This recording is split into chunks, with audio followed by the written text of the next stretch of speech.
In a minute. Ah, we are live. Right. Well, we're late today, and this time As it's per not. normal. Yeah, this time it wasn't because of. Oh, I've got some little crispies there, and I'll show you what they are. They're these. So they're like quinoa chips, and I quite like these. Don't you? You quite I like do these as actually. well. I'm so looking forward to diving into them when I get a chance. So how is everybody? Everybody good? We are here. We're still in our festive mode. I haven't got my hat on. I just realised it's over there somewhere. Yeah, but I've got my one on, so that's quite nice. So I feel like I'm getting in there. And look, I've even got my Christmas Oh my god, you have jumper on because it's Christmas jumper day today. Oh, is it? Yes. I have no idea. And but I am very hot, so I may take this off during the live. I've got my non-Christmas hoodie on because it is cold. Yes. But we have been working away today. So, I mean, not working away as in, but we've been working away. And you've just finished work and I've been doing some work, and it's just been, so that's the reason why we're late today. Actually, not because of technical problems, because usually we've got technical problems, but today we didn't have technical problems. You always notice that we haven't got Starbucks today. No, we haven't got Starbucks today because we were working away. But I do have a Nesquik chocolate milkshake, which I really enjoy. It's one of my favourites. Who remembers Nesquik? Do you know what? It's only since Kelly keeps having it. I used to have it as a kid, but I've not had it as an adult. Oh, really? No. Have you not? What was your favourite flavour though? My mum only ever bought chocolate. Oh, right. So you never had strawberry or banana or anything? I probably did. I can't remember. Yeah. I mean, when I was younger, I used to have strawberry quite a bit. Strawberry was my favourite everything. I like strawberry this, strawberry that. But as I've gotten older, it tends to be chocolate. So even with French fancies, I don't enjoy the pink ones, but I do enjoy the chocolate ones, and I do enjoy the lemon ones. The strawberry one is incredibly sweet. They're so sweet from memory. And the banana ones always taste like the foam banana sweets you used to get. It's quite a fake banana-y flavour. Of what? Milkshake. We were just talking about milkshake. I was talking about French fancies. Oh, I didn't hear that. See? Not even paying attention. I'm talking about French fancies. I never really enjoyed banana anyway. No. I think I have had banana Nesquik, but didn't really enjoy it. No. And I do remember in what do you call it? McDonald's, they used to do banana milkshake. They also used to do a vanilla milkshake, strawberry and chocolate. But again, I used to go for strawberry, but then it's only really chocolate. I don't get McDonald's milkshake that often. I can't. It's been years, absolutely years, since I had a McDonald's milkshake. Oh, it's McDonald's. They don't call it milkshake. They call it thick shake, because they can't call it milkshake because there's not enough milk. I'm sure that's right. No, they call it milkshakes. You sure? Mm-hmm. I thought they were called thick shakes. They might have done that one time, but at the moment they are called milkshake. I haven't had a McDonald's in absolute ages. I can't remember the last time I had a McDonald's, especially milkshake or thick shake. No, they're not called thick shake, but they used to be called like the thickest shakes or something like that, because I remember one day going on a school trip, and it was to Westminster Cathedral, and I wonder if it's called. It is in Westminster, not Westminster is in London, not the other Westminster. And I remember there's a McDonald's right by that church, and I used to say, "Oh, I really don't like McDonald's." I was in the McDonald's at the time, going, "I really don't like McDonald's," and blah blah blah. I don't really like their shakes. I like McDonald's, just not their shakes. And I remember one of the wait staff. I'm going to take this away because I can see Mark just doing this. No breaks in between, just this. I'm hungry. Yes, and there'll be none for me. Yeah, look at Mark. Yeah, raising his eyebrow. God forbid I may want some crisps, but because I'm talking, I can't get any. It's like, do you know, like when you have siblings and they all rush for the food, and you're the last one that never actually gets any because the other siblings are just Snooze you lose, isn't it? Yeah. So I think that so one of the wait staff went off, got a milkshake, and then held it over my head just to prove how thick it was. What? Yeah, it never dropped out, obviously, I was because it gonna was so say. thick. But no, I was never I never enjoyed them when I was younger. So I think maybe before they were called thick shakes, but as time's gone on, they're back to milkshakes now. Oh, okay. So what is your favourite? So let's have a little talk about comfort food. So we just talked about McDonald's. What is your favourite comfort? And by comfort food, I mean comfort food to take away. So I'm talking fast food, McDonald's type food. There has to be McDonald's. It could be Burger King, could be fish and chips, excuse me. Could be That's a tough one, you know. But if I had to pick something that was fast food type takeaway, I think it probably might be KFC. Oh, really? Yeah, I No, think so. well, I don't eat chicken. Mm. So what would mine be? Fast food. Oh, I can tell you in a heartbeat. Pizza. Yeah. Mine would absolutely be pizza. But like I said, what about things like thick shakes, milkshakes, those type of things? What would you have? Sort of dessert type things, Yeah. you mean? It's quite difficult. When I was younger, it used to be Knickerbocker Glory. Knickerbocker Glory was my absolute favourite. And you could only at the time get them in Wimpy's. Yes, that's right. But there are other places that do Knickerbocker Glory, and they still got ice cream parlours still sell them. Yeah. Actually, most of the ice cream parlours in our local town do Knickerbocker Glories. do Knickerbocker Glories.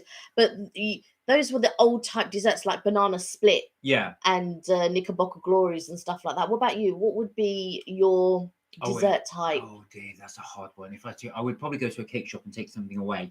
But for me, yeah, cake shop now. Yeah. Back then would have been it probably would have been something like a milkshake or an ice cream. Maybe vanilla float. Now vanilla float you don't see so often now. So that's Coke with a spoonful of vanilla ice cream floating in it, vanilla float, which I don't see that anymore. No, you do get them, but you get them in the American type diners. I've never seen one around here. Yeah, but you've never really looked for them because you like the milkshakes. Oh yeah. So normally when we go to an American type diner, Mark will go for a milkshake, especially if it's coffee based. So if they did coffee milkshakes, there was one that we used to go to, and Janai got a milkshake and you got a milkshake. I can't remember what your one. Oh, that was Ed's Diner. Yeah, I can't remember. Oh, I got coffee. That was really good. So it's almost. I do like that actually. If anybody else likes that too, is frozen yogurt. So Snog do one, and there's loads of other different places. Now we tried Yole. Yeah, Yole is in central London. I don't know if they've got them elsewhere in the UK, but that was where you got frozen yogurts. But they also had the balls in the middle. The ones boba balls. Boba balls. That's it. Mm-hmm. Hey, Chloe. Hey, Chloe. How are you? I just got a yo. Yo. How are you, Chloe? You good? So, do you know what? I'm actually tempted to start this. So we could do a review on it. We're going to review it. So this is Twix Popcorn. Now this is from the United States. From your brother. From my brother. Thank you. Thank you. Yeah. I'm going to give this a go. So you cannot get this in this country, as far as I'm aware. I've never seen anything like that in this country. That one or the Snickers one. So this one is Twix, as I say. Twix Popcorn. Do you want to show them inside? Looks like regular popcorn. Yeah.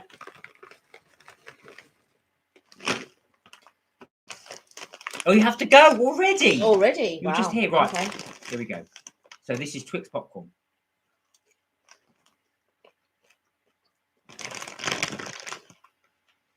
It doesn't taste like Twix. No. It's nice though. Yeah. It tastes like chocolate on popcorn. Yeah. Chocolate popcorn. Yeah.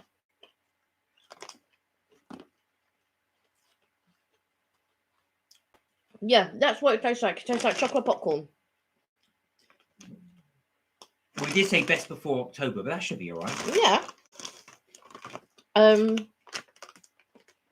I feel like extra fat when you get the nutty bits, it does taste a bit more like food.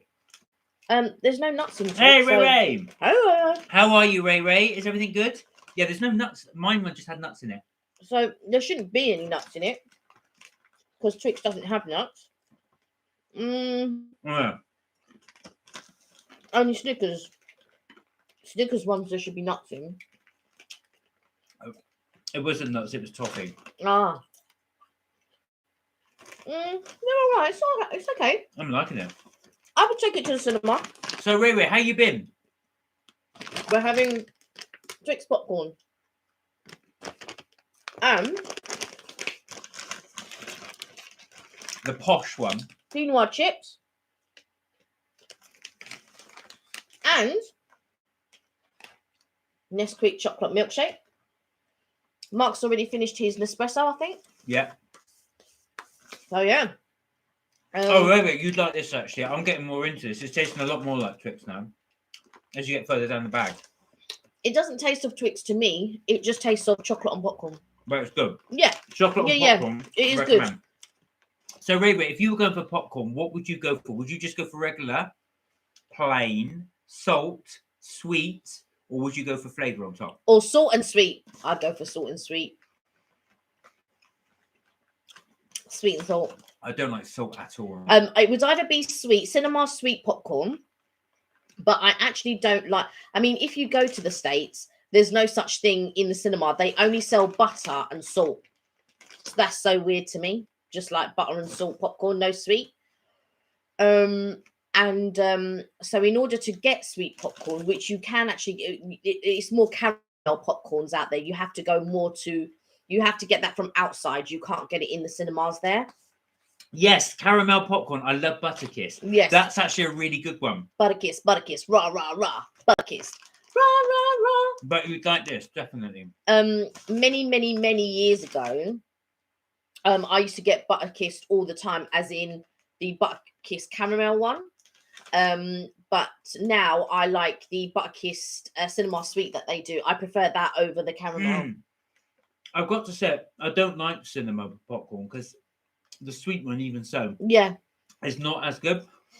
Are you the sort of person that will smuggle food into the cinema like popcorn, or do you go and buy it from the actual cinema itself? But do you sneak it in? I gotta say, I do both. I buy it there and I bring from outside. You got to sneak it in. It's so expensive. Yeah. But sometimes they may do something in the cinema that they don't do outside, like hot dogs. Like I really do enjoy a hot dog. The quality of that is never good in the cinema. Only at good cinemas do I ever get it. So, like in the States, their hot dogs are quite good. I mean, compared to the ones that you may get here. But again, it is dependent on the cinema, I feel. So I think you just have to get the right cinema. But sometimes they do good pick and mix. But again, that's so expensive. Yeah. I wanted to get a bottle of water. I think it might have been 300 mils. They were charging a big old £3.50. Oh, that was shocking. Shocking. £3.50. You can buy a 1.5 litre bottle for less than £1. And you want to charge, it's scandalous. Ray says she'd eat the whole pack. I would nearly eaten all of this, actually. Yeah. I had to take the bowl of crisps away, otherwise I would never have gotten anything. He's offered me like 3 things of the popcorn, and it's just like this. And I'm like, oh, well, you know. I thought I'll let him get on with it so that I can have 1 or 2 of these. But yeah, when Mark gets going, that's it. I'm on a mission. Once I've got a bag like this, and you know, that's my favourite. I try to consciously eat during the day so I know what I'm eating. But what I love being able to open something and just unconsciously eat. Yeah. Just pick and pick and pick and pick and pick and pick until you realise that the bag has gone. But he unconsciously eats all day. Like he'll come in, if there's a box of something sitting there, he'll be like this, take a few handfuls, then go about his business. Later on, see something else, take a few handfuls, then go about his business. But he does unconsciously eat all day.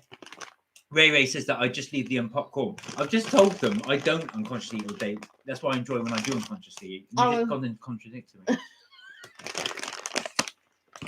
But when you unconsciously eat, it's unconscious, right? You don't notice it. That's unconsciously eating. No. Try and listen, dear, to what I'm saying. I try to consciously eat all day. But so that's why I enjoy when I can sit there like this and unconsciously eat. Yeah, with a bag or something. Yeah. But normally you'll come in and have something, but you don't realise you're having it. No, I know I'm having something. Anyway, I'm not going to have any more of those. I'm going to be back. I need to wash my hands because they are covered in chocolate. We'll see how long that lasts. But for me, it's the opposite. Like, I love snacking.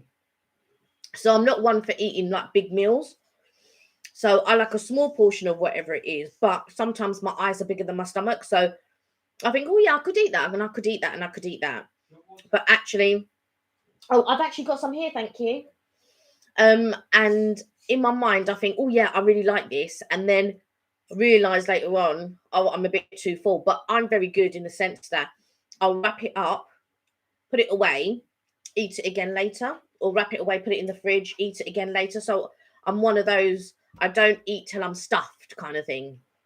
But sometimes the food is so delicious, and you really, really want to eat. And I'm just like, oh my God, I really want to eat this food. But then I just have to put it away because I physically can't eat it. So Ray said, I bought some chocolate marshmallows and I've definitely ate them unconsciously today. I've only got 2 left after a pack of 20. Oh, chocolate marshmallows. Is that do you mean like tea cakes, Tunnocks tea cakes type thing? Or is that something else? Ray says, I'm waiting for fried chicken at the moment. Oh! What did you order at KFC? Is your husband cooking it? Or are you cooking it?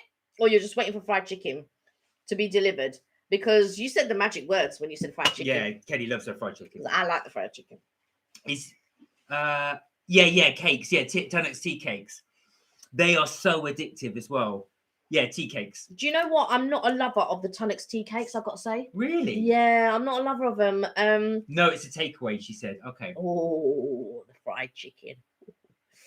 I'm getting hot in this Christmas jumper, so I may have to take it off. But yeah, I'm not a lover of the Tunnocks tea cakes, but I do like the Tunnocks caramel. Do you remember when we were in Florida? Oh yes, that's right. The caramel bars. Yeah. Not KFC. It's Dixie's chicken. Okay. So let me guess. Are you going with that and fries? You've got to have it with the fries. You've got to have it with fries. I normally go for KFC. I don't normally go for the other ones. I'm just trying to think. I remember sort of eating Southern Fried because. Thank you. You see, he says he's stopped going to eat those. Now he's going to swap. Change onto those. My savoury. I feel like I have had Southern Fried chicken before, but I haven't eaten that for a while. I got to say I do prefer KFC, and I really like. Actually, when I make my own, I actually like them when they're crunchy. Fries and coleslaw. I don't have coleslaw that often. I've got to be honest. I do like it, but I like it with a lighter. They put too much of the sauce, too much of the mayo and whatever it is that they mix it with is too much. And I like it a bit lighter. But there's a peanut coleslaw, and an Asian peanut coleslaw. I must try making it. It sounds beautiful. I have had an Asian coleslaw before, but not a peanut one. But that peanut one sounds amazing. I've got to make it. I've got to make a peanut coleslaw. Oh, it's so good. Do you know what? I've never been a big fan of coleslaw. Never liked it. For me, I just find it so sort of vinegary and quite sharp. I think it's too much. I think if it was a little bit less, you may like it like me, because I used to like it when I was a kid, but now I feel like it's just too much. They've thingied it too much. So I just like it when it's a light dressing, not so heavy on the dressing. Do you also go in for mac and cheese as well? Are you a fan of mac and cheese? I love mac and cheese. No. I try to think what other sides as well that I really like as well when they have things like that. Marks and Spencer's do a lobster mac and cheese, right? Very small tubs, very rich, very delicious. Chocolate cornflake cake and custard afterwards. Oh my God, you are spoiling yourself. You know what? When I was younger, I made chocolate cornflakes at a friend's house. Really loved it. First time I ever made it. Not a big cheese eater. Do you know what? There are quite a few people that aren't big cheese eaters. Yeah, no, this is true. Do you know what? I like some cheese. I just don't like thick amounts of cheese. Like I like, you know, when you get these slices of cheddar, you know, you get the separate singles. When I have a piece of toast, I have one and then I have another one, and they only slightly overlap. But I don't like, like 3 or 4 slices of cheese on my bread with whatever I'm having it with. I just don't like. But you really enjoy cheese, don't you? All kinds of cheese. I love smoked cheese, regular cheese, the blue cheese, stinky feet cheese, all of those types of cheeses. That's for me. But Kelly, that's not for me. But I do like halloumi fries. Yes. And I don't mind them battered or unbattered. Yes. So a couple of the burger places that we've tried, we have reviewed. Check that out. Did we upload the burger one? I don't think I did Marlowe's, but what you call it had it Nando's. Right. So we had halloumi fries with Nando's, and there was somewhere else we had halloumi fries. I can't remember, but there was one that we did. I think it was from a pizza place. And I can't remember which one. I want to say it was Ask Pizza, Ask Italian, where we tried the halloumi fries there. Yeah, I think the halloumi fries were really, really good. they were battered. Yeah, I also like as well the sweet potato fries. I love sweet potato fries. Which are really, really nice. But sometimes I can't make a decision between normal fries and sweet potato fries. Like before, it would be fries. Then when I discovered sweet potato fries, it was only sweet potato fries. Now I can't decide. So Ray said, I like a sandwich, but melted cheese I can't put in my mouth. Oh, really? The string cheeses are horrible. Oh, really? So that must be though the texture, not the taste? Because if you can eat a regular cheese sandwich, but you can't have the melted cheese, that must be the texture that's putting you off. Yeah, I don't like string cheese, as in, the cheese strings, the tubes. Well, it's quite synthetic, isn't it? Yeah, I don't like those ones, but kids love them. Oh, yeah, of course, though, because they're quite sweet as well. Kids really, really love string cheese. I'm not a string cheese lover, but again, I've never really been definitely the texture, she said. Right, okay. But that I can understand, because I have a friend and my bestie, and she doesn't like onions. She doesn't like the feel of. She likes the onion flavor, but she just doesn't like the feel of the onions. And I don't like anything gelatinous. So anything that tastes soggy or gelatinous. So jelly's not for me. Custard is not for me. I like the flavor of the custard. Don't get me wrong. I like like custard. Oh, it's too gelatinous. The only gelatinous thing that I like, or the only soggy thing that I do like rice pudding. I really enjoy rice pudding, but I don't like semolina, tapioca, oatmeal, porridge. Any of that type of stuff is not for me. So Ray said, I don't like tomato sauces either. So I can't eat spaghetti bolognese or pizza. You don't eat pizza. But do you know what it is? Sometimes I feel you have to do your own sauce, if that makes sense. So sometimes, if we're making home pizzas, I will make a sauce, or we'll use tomato puree or something like that. You probably wouldn't like tomato puree, but I feel like sometimes if you do a sauce, you can add what you like in it, so it then becomes your taste. So like if I'm doing, I might have a passata sauce, let's say, but it may taste quite bland, but I will add onions to it. I add garlic to it. I add salt and all little bits of seasoning that I like, that brings out the taste. But I was very much like you. I didn't like, when I was growing up, I didn't like anything tomato based. So anything like spaghetti bolognese, anything like that. I didn't mind pizza though. I've always liked pizza, but anything sort of like spaghetti bolognese type things, I never really enjoyed it. But when I do my own sort of sauce or add things to my own sauce, then I do enjoy it. Sorry, I've had to put those away because I'm just going to finish them off and move them right to the back. Right, so Ray said, I don't mind a bit of ketchup with chips to dip, but not that I love brown sauces or mayo. Salad cream, I love. You're like my brother who loves salad cream. Yeah, your brother's in love with salad cream, yeah. Now, with the pizzas though, Ray, you can now get different sauces, because obviously with the pizzas, it always used to be tradition. You have to have a tomato base, and that is it. You've got no other choice. But they are starting to do other sauces. I've noticed they do like a garlic dip sauce instead of tomato. But also a popular one is barbecue sauce. I love barbecue sauce. They also do a pesto-based one. Oh, yeah, actually, that was the other one. Yeah, so they do like a pesto-based one now. They do... So we were going to order a pizza from a place called Fire Away Pizza. We actually want to do a vlog on it, or a live. And we will do that at some point. Every time we order, though, they keep cancelling our order for some reason. So, Yeah, I know. We've ordered there twice now, and they've cancelled our order. Anyway, they do all these different type of base pizzas. So if you want tomato, if you want barbecue, if you want pesto, if you want garlic, they can do that for you. They can adapt it. So, and I really do love barbecue based pizzas. I really do. Yeah, and they are really nice as well. They've got that. There's that really sort of sweet barbecue flavor going right through. So that's what I do now, because I'm so used to the tomato bases.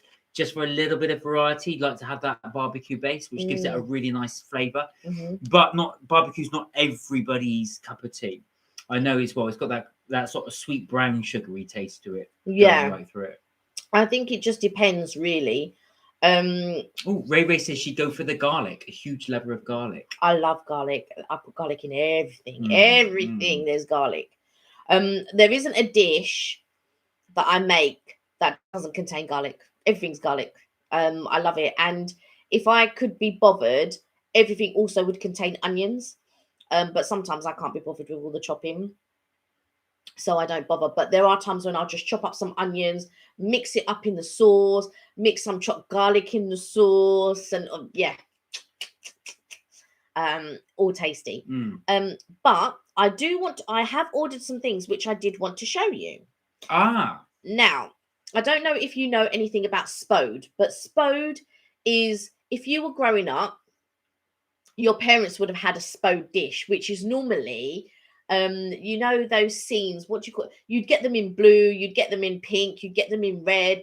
Sometimes they would be flowers or a periodic scene on the Spode dishes. So I don't know if anybody remembers, but anyway, Spode at the moment are doing a Christmas set. And I saw it when I was in Fortnum's, and I thought, do you know what? I really want to get those things. Anyway, I went on the Spode website, and they were doing a really super good deal. So for £65, this is what I got. Oh, let's go. So I'm going to show you what I got for £65. It's quite heavy. I've not seen these actually yet. I've not seen them. So we are unboxing them for the first time. So this was one set that I got. So this is a tumbler glass. Oh, okay. And I saw it in Fortnum's, and I thought, I have to have it. Meaning I have to have the set, not just the thing itself. Yeah. It's very well wrapped. Yeah, very well wrapped. How cute is that? So you got your gold rim. These are dishwasher. Oh no, this one's hand wash. Yeah, I was going to say, recommended. you could not put that in the other one is actually, but I think it's because of the gold rim that you can't. Okay. But the jug, well, you'll see in a minute. So this one is hand wash only, or it says hand wash recommended. But as far as I am aware, they are dishwasher safe, but I'll double check on that. But one of the ones that I did get actually is dishwasher safe. So I really loved this Christmas glass. I thought, what a nice thing to put on the table. Ray said that's lovely. Yeah, I like it. So so I got a set of 4. Especially, no, of course, now we got something else. Think 3. Hey. No rude comments, please. I can't even read what it says. Something with the tempers. Okay. Ray says she only hand washes anyway. All right. Okay, we've got dishwasher. Okay, so that's one. Right. Okay. Careful, because they're heavy as well. Number 2. Okay.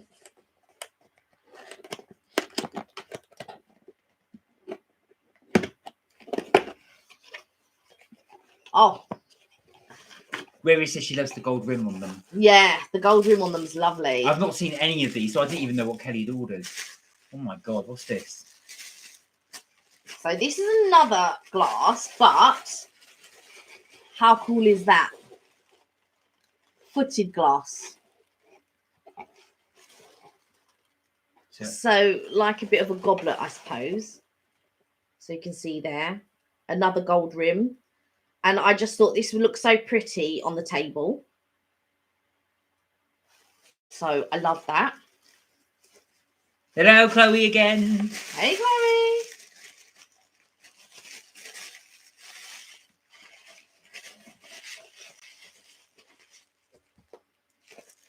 So that was a box of 4. So both of them so far. Ray said, "Oh wow, I'd have a Bailey's in that." Yes, exactly. So that is a set of. So both of them are a set of 4 glasses. So kind of like a wine and a glass, kind of a wine tumbler maybe, and a water tumbler. Or, if you're not drinkers or anything like that, you can sort of have your soft drink and your water, something like that, something to make the table look pretty. Okay, so here we go.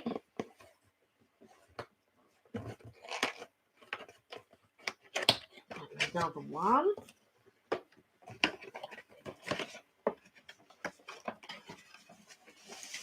Oh wow, that's huge. And I absolutely love this. Look at that.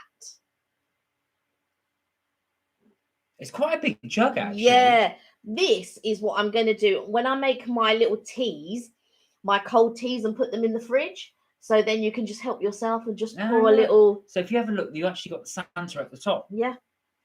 I've just noticed that there's Chris, there's all the little drummer boy, there's the partridge presents, they got the baubles, the presents under the tree. So that I absolutely love. That's a lot bigger than I thought it would be, actually. Yeah. I thought it was going to be roughly, but then I saw it in Fortnum's when we were there. Actually, I didn't see the jug. I just saw the glasses. Oh, I love that rum punch. Yes. Yes. Okay. Yeah, there's one more box. There is one more box. Right, this one is not quite. It's not opened yet. Okay. So I've got some scissors here. So you are literally seeing this as an unboxing. Yeah. Well, they were all. I just took them out the big box. I hadn't actually taken them out the boxes. Okay. So this one's in the. You're seeing everything the first time, as we are seeing everything. Yeah, for the I've first not seen time. any of this. I knew Kelly had ordered something. I had no idea what it was. All right, here we go. Oh, this looks quite small. Okay. Oh, I see now why they've actually. How cute is that? That is so cute. Look. Oh my god. Does it come on a tray? Yeah, it comes on a little tray and everything. So let me see if I can just. Is it dishwasher safe? I have no idea. Yeah, dishwasher safe. There you Dishwasher go. safe and mug and microwave safe. Now, all of that cost £65, the whole thing. So I got the 8 set. So I've got 8 glasses. So 4 of each type of glasses, plus the jug and this, all for £65. Now, how it works is Spode are doing 3 for 2 at the moment, and this was a free gift. So how amazing is that? Ray said, "Oh, that's nice for a gift. That's a really good price as well." Yeah, it was nice for a gift. Kelly gave it a gift to herself. No, I may give it to a gift to someone you don't know. Yeah, lightly. So yeah, so I just thought that was really good. The £65, you get it was 3 for 2 and a free gift. Well, if you're the recipient and you get a Spode thing from Kelly, you'll know it wasn't intended for you. I think you're kind of giving it away. But there you are. That's a little Spode purchasing. Yeah. So it has. Now that's what I was going to ask you, Ray. Do you do that as well, or anybody else that's watching? Do you ever do, when you're doing Christmas shopping, end up buying for yourself? Because that's when you're looking for presents and you see something nice for yourself. I think whenever a woman goes shopping, and this is not being, well, I say woman, anybody pretty much. Whenever anyone goes shopping with the intentions of going shopping to buy something for someone, inevitably you do come across something for yourself. Ray said, "How do you spell it?" Yeah, you spelled it correctly. Spode. Yeah, Spode, Spode. Since 1938. Yeah, and when you go onto the Spode website, you will see your mum may have had them, but my mum had them and my grandmother had them. They had all of those types of old traditional plates and things like that. You'll see what I mean when you go on there. They're actually doing a black and white version, speciality version at the moment. I'm gonna have to take my jumper off because it's really hot. Oh, Ray says she does buy herself flowers.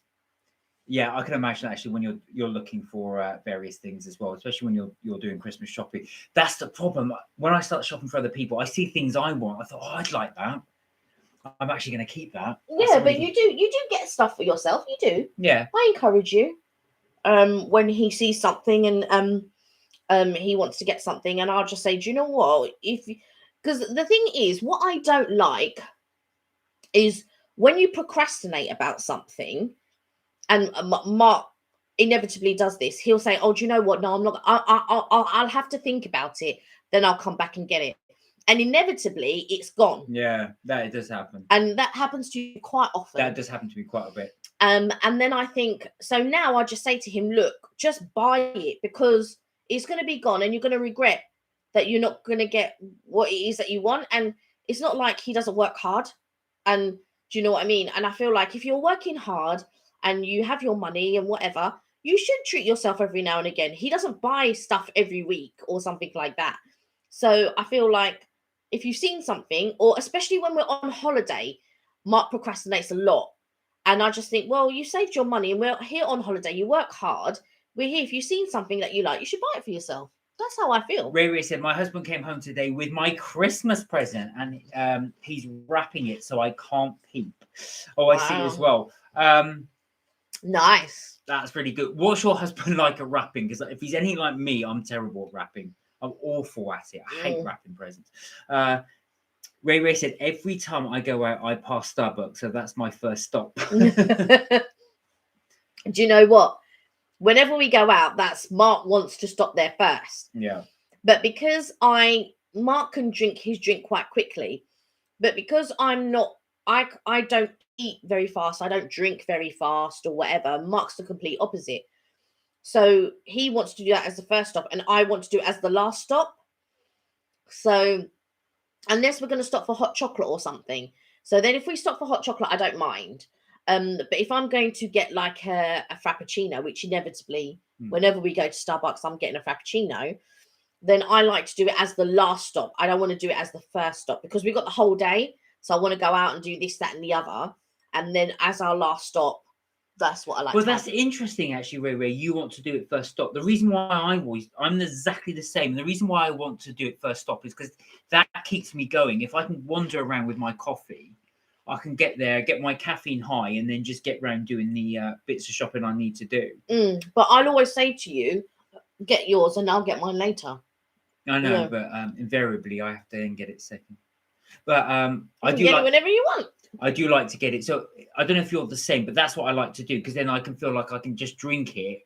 And I drink mine quite quickly, as Kenny said. So as I'm going around, by the time I've looked at 3 or 4 shops, I've drank mine. And then maybe we should do that and I can have 2 then. 3 or 4 shops? You drink it in the first shop. Yeah, exactly. By the time we get to the first shop, he's already drunk it. Ray said the other day I had one on the way back too. I'm a hot chocolate always and a biscuit or cake. When we sit in the shop, we don't tend to have stuff to eat.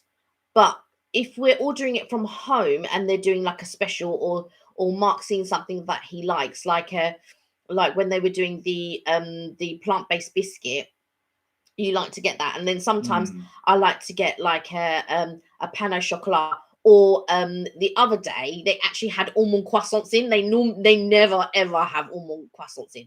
And yesterday, we ordered some drinks yesterday. And I was actually able to order an almond croissant. And that was really nice to be able to, because I can't remember the last time I had an almond croissant. So are you just going regular hot chocolate, Ray? Or do you go for one of the special flavors as well? Because because you like to put, one thing I say for Starbucks as well, they will put shots of syrup in there. So if you want mint hot chocolate, the hazelnut hot chocolate, they will add all that shot in there if you ask them to do it. Yeah. I have had caramel hot chocolate in the past, but it doesn't really taste of anything. I feel the chocolate is quite strong, so I can't really taste the caramel flavor. But I really do love mint hot chocolate, and it is very Christmassy. And I like mint normally. It doesn't have to be Christmas for me to enjoy mint.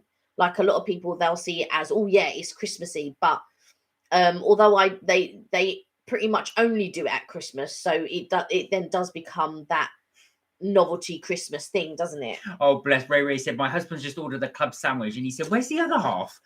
So obviously it comes in the half bits. Oh, bless. Oh, you have marshmallow syrup. I've never tried that. I didn't know they did marshmallow syrup. Funny enough, actually, so Kelly's favourite cake is Black Forest Gatto. And yesterday I was looking online to see if I could find Kelly a Black Forest Gatto. Now, obviously, you can get the regular shop ones like Tesco, M&S, all of those ones. But I was looking for the specialised ones. So we were looking for a bougie one. Yeah. And they range from about 25 quid upwards, depending on the size of the cake. But what I did discover, thinking of your marshmallow syrup, was they now do a Black Forest Gatto essence, which I was shocked to see. I've never seen that before. So No, I'd never heard of marshmallow syrups. It just reminded me of that. Can you get actual flavoured syrups that will actually, like I said, something you've never heard before? I know you get the pumpkin one that you get from Starbucks, but like I said, Black Forest Gatto. Yeah, never heard of it essence, before. never heard of that. So I'm just assuming it's like a really strong cherry flavour. Because I'm thinking of maybe baking a Black Forest Gatto. There is a place where I used to order it from, which was probably one of the best Black Forest Gattos I think I've tasted. And that's just in my opinion. But I have tasted, quite a few Black Forest Gattos, and they're not all that. They're just your general, as if you were going to buy a frozen one. It doesn't really taste any different. But the one that I used to get, did taste very different from the shop bought ones, and I really enjoyed it. But I would like to actually try it, and if I was to get that cherry essence, I would probably add it to the chocolate, not to the cake part maybe, because I would put cherry jam and cream in the cake. But I think I would actually maybe soak it. Maybe I would soak it into the sponge, maybe, or I would mix it with chocolate. So when you drizzle it with chocolate, or when you make your chocolate shavings, that goes around the cake or something. That's probably what I would do. Chloe said, guys, you have 10 people on your live. Laughy emoji, laughy emoji, laughy emoji. I don't think we have that many yet, but that was Chloe. Our counter doesn't work. Because it'll say 0 and then there's people commenting, so we never know how many people are on at one particular time. So it's very difficult to know when people are on, when people are off, how many people are on, how many people are. We can't see. So we just sometimes we feel like we're not talking to anyone because it says 0, but actually people are commenting, and you're like, how is that even possible? So we realise we can't trust the counter at all. Yeah. So we no idea how many guys are on that at the same time. But thank you, Chloe. That's for letting us know. Thank you. If that is true, because I don't know. But Black Forest Gatto, we absolutely love. Well, no, you're not. You don't mind it. See, I'm not a fan of Black Forest Gatto. Do you know? It's one of those. Kelly loves it. I think I liked it when I was a kid, but I'm not so much now. It's just too much going on for me. Yeah. It's okay, but it wouldn't be. I'd eat it, but it's not something I would go for. What's your other than coffee cake? Coffee cake. What is coffee your cake? You can't say that other than that. Other than coffee cake, I could choose something else other than Black Forest Gatto. I'm asking you to choose something else other than coffee. Why would you say what's your favourite cake other than coffee cake? Because coffee cake is my favourite. Right. So what's your second favourite? I don't know. Probably. I don't know. I'd have to think about that. I'd probably because coffee is my favourite. Probably that honey cake because it tastes very much like coffee. Really? Oh, I did like that cake. I think for me, it would probably be apple crumble or some type of crumble other than apple crumble cake. Oh, I suppose the sponge does that, doesn't it? They did apple crumble cake. Yeah, you can get crumb cake, but also cobbler or something like that. That's not a cake. Semantics. Semantics. But it would be some type of gatto. I quite like gattos, so some type of cream gatto maybe, or I really do like I make a pineapple cake, which is quite nice. I really enjoy the pineapple cake. I enjoy pineapple upside down cake. See, now the sponge for me is not my favorite bit. I find this a regular sponge too plain. It's got to be, if you're doing a plain sponge as well, it needs something to go with it, like a buttercream or something like that. Not too thick, but something like that. When you've got that, I don't like stodgy cakes. Right. So something like Christmas pudding, that type of thing, or something like a fruit cake. I don't mind fruit cake, but for me, I think it's just too rich. I prefer something a bit lighter. That's just my personal opinion. I think though, something like Christmas pudding, that's because it's more steamed, isn't it? Yeah, I suppose it's not really a cake, is it? Christmas pudding. Yeah, I'm not a lover of heavy alcohol cake. So anything that is like really steeping in alcohol is like liqueur chocolates. They're not really my thing.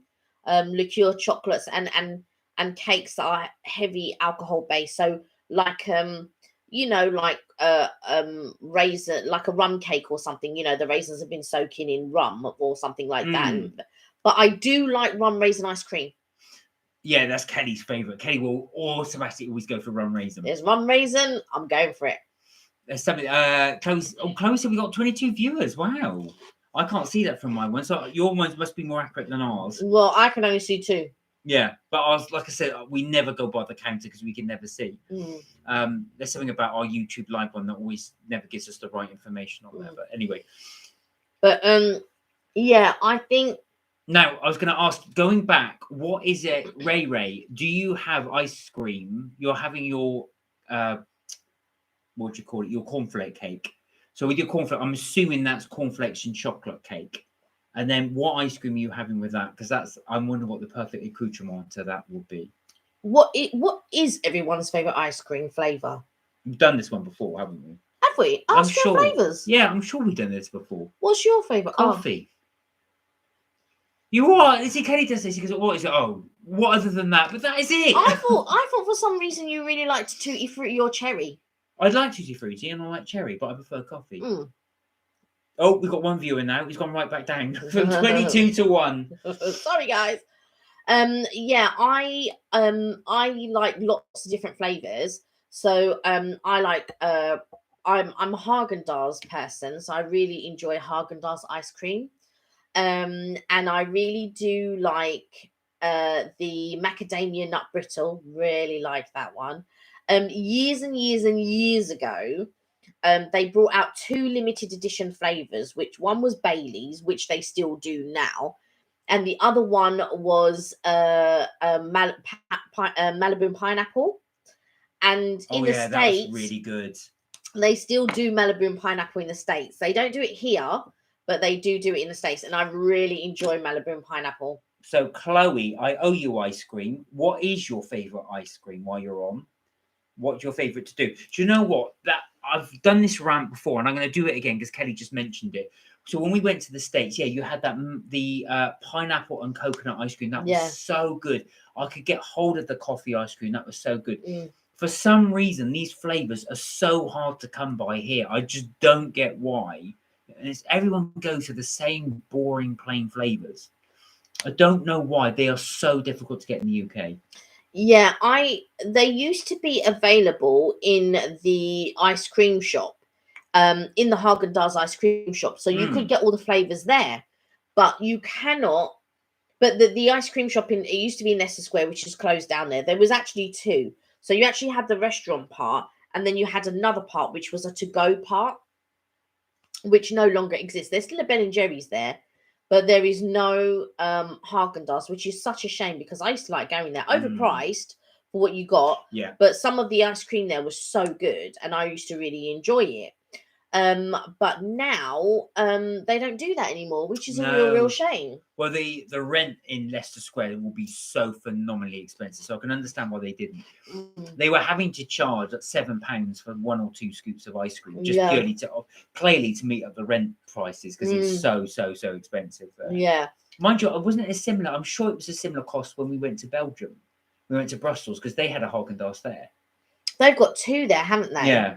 But again, I assume that the rents would be quite high because it's in the centre of Brussels. Yeah, true. They're not in Grand Place though. No, and it can't be as expensive as it is in Leicester Square. The rent cannot be that expensive in Brussels. No, what I mean to say is all relative. Yeah, true. Yeah, that's what I mean. It's all relative. So, while not as expensive as it would be in Leicester Square, it would be expensive relative to Brussels. Yeah. But I really enjoyed the ice cream there when we went to Haagen-Dazs. I've got to say, so we probably would side on the Haagen-Dazs side rather than Ben and Jerry's. Yeah. But I don't know if any of you guys prefer different types to Haagen-Dazs or Ben and Jerry's. What are your favourites? Would you go for something different? Are there ones you recommend? There's always those little nuggets that you find. So somebody recommended me Aldione. They said it was really, really good. Not tried it. Oh. So do you guys have a favourite that you would use or recommend? Is there one that you would say, do try this brand? Because we'd be interested to see that actually, because that's something we could perhaps do ourselves. You know, when I was younger, you know what was very popular? Viennetta. Oh God, yeah, the little, almost like a cake, an ice cream cake. Yeah, and it was so popular, and it was always bought whenever you had a party or whatever. Somebody would bring out a Viennetta, and you can still get Viennettas now. But for me, it's so rinsed out. But the one that you don't get very often is the mint Viennetta. And I really do like the mint Viennetta. But that was the original one. I'm not a big fan of mint ice cream, as you know. Mint chocolate chip is not my favourite. It's not my go-to. But I was going to say, if you do like it, that would be nice, because it's layers and layers of ice cream, then thin layer of chocolate, ice cream, thin layer of chocolate. So it cuts like a cake as well. It's almost like a glorified choc ice. Yeah, I can see that. Yeah. But better. Yeah, much better. I wasn't a lover. Sam, hello. Hey, Sam, how are you? How are you doing? You're all right. We were just gassing away on our favourite foods, as we always do, but we were going on to the subject of ice cream. How have you been anyway? What have you been up to? Ones that I used to like when I was younger, they weren't ice creams, but they were lollies. You know, the toffee crumble. Oh yeah, you love those. Yeah, we got loads of those in the freezer. Still get them now. No, there's none left because I ate them. Oh.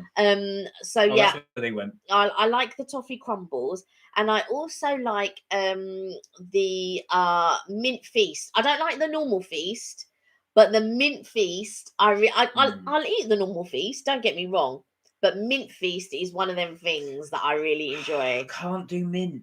No, I know you don't know. Yeah. Don't get me wrong. I don't listen. Oh, Ben and Jerry's is Sam. Oh, really? Now, what was your favourite one? Do you know what? I used to love Chunky Monkey. That was my favourite. And Cherry Garcia. Cherry Garcia. But Chunky Monkey more because I do like the banana flavour. I did like you. I know you don't, but I did. Neha, how are you? Hey, Neha, how are you? You okay? Did you manage to get your homework done in the end? Hope so. We were just talking about ice cream, Neha. What's your favourite flavour? So one thing we were looking for, we're asking your guys' help with, is there a brand that you really recommend that's not the mainstream one? So rather than Ben and Jerry's and Haagen-Dazs, is there one that you recommend? So I don't know, say you think, oh, Tesco's Only is brilliant, or there's another version that you would do. We've had Kelly's clotted ice cream, but that is just there. Oh, you didn't. That, to be fair to you, that did look quite complicated, I've got to say. And so we were just looking on the thing. I like the cookie dough and the caramel core ones. Oh, really? Oh, is that that's the Haagen-Dazs one, isn't it? Where they got the caramel, or is that what's it called?